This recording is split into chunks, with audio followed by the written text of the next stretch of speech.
It all began here in 1904 on the south side of Buffalo Bayou near historic Glenwood Cemetery. Most of us drive by it every day.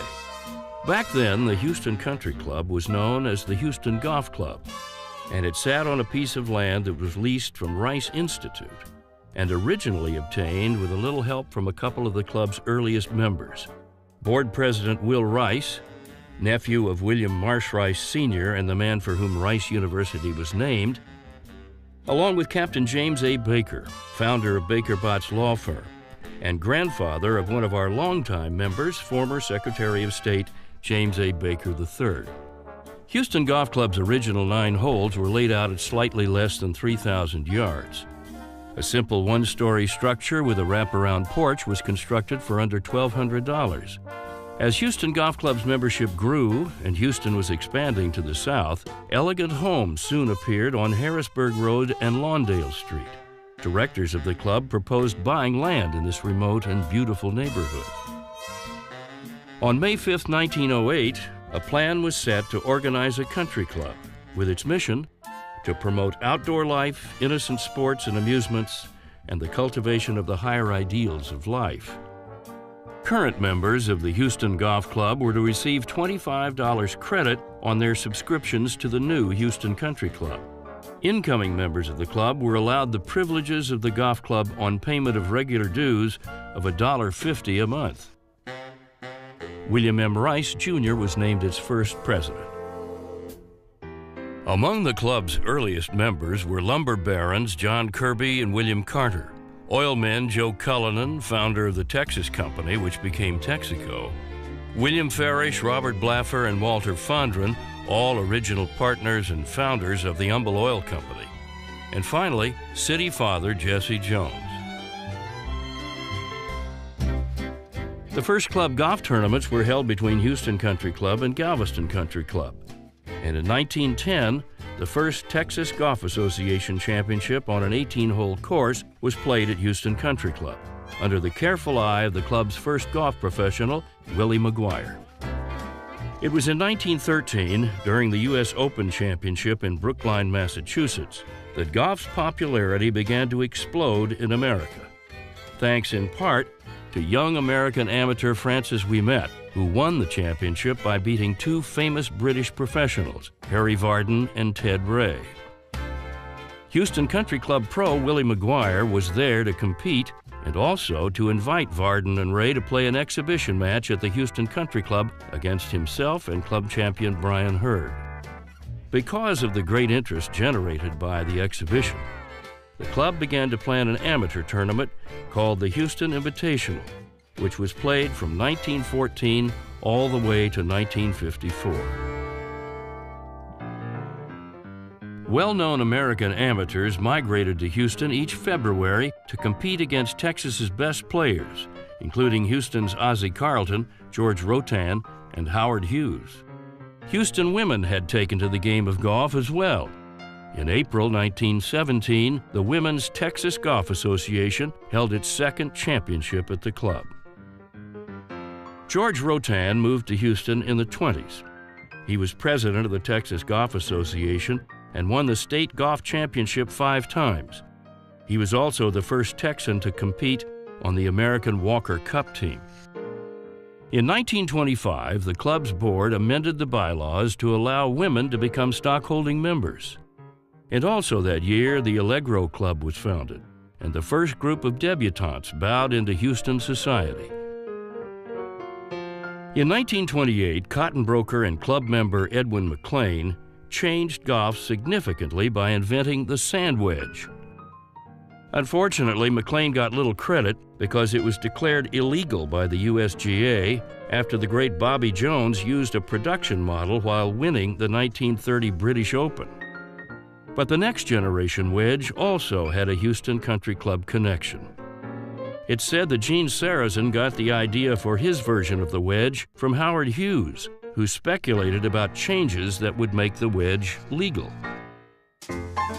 In January of 1935, legendary golfer Bobby Jones accepted an invitation from the Houston Junior League to play a benefit match at the Houston Country Club. Jones was paired with member Ozzie Carlton against Houston Country Club pro Willie McGuire and River Oaks Club professional Jack Burke Sr.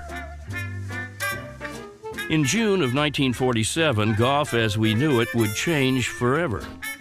Club member Dick Jackson applied for and received a U.S. patent for a, quote, vehicle for transporting players on golf courses.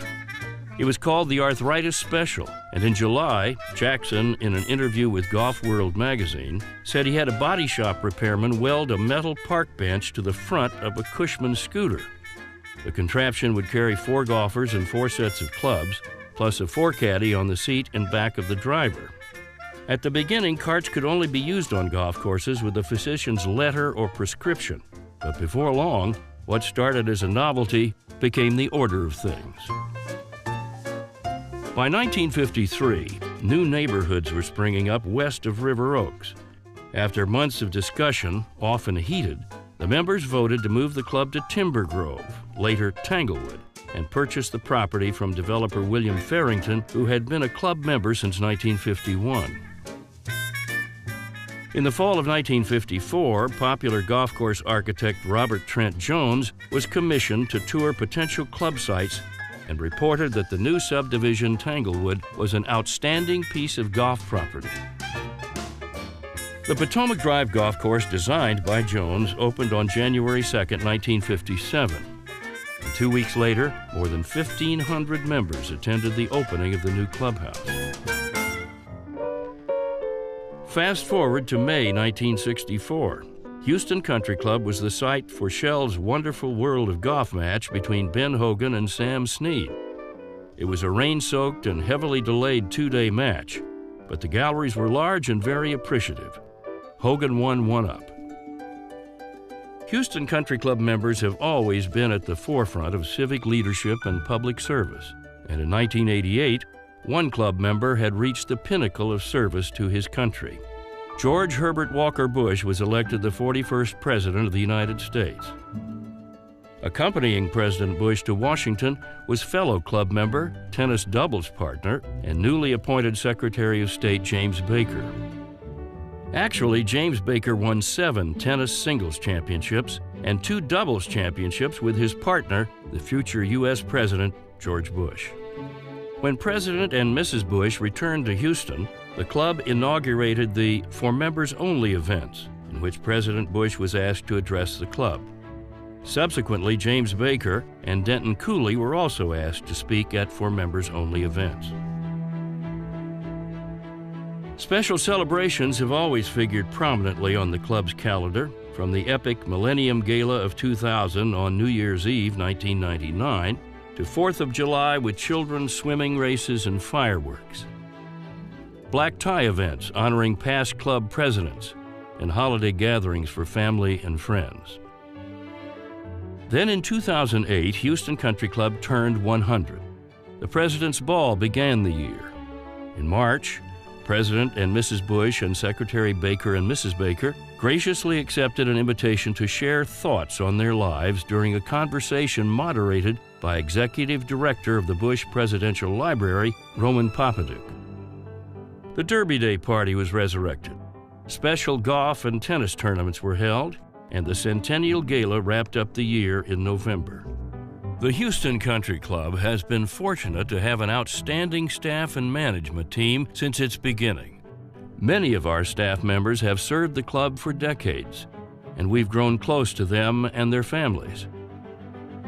In May of 2010, 2 new events were held benefiting the Employee Scholarship Fund, the Scholarship Gala and Silent Auction, raising a combined total of $115,000 for the fund, which provides college scholarships for the children of club employees. This is just one example of the respect and affection the members have for the management and staff of our club.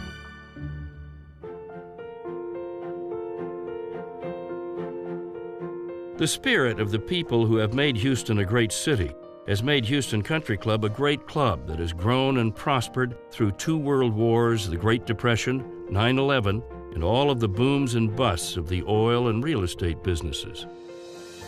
Today, Houston Country Club remains focused on the proud traditions of family, friends, and lasting relationships.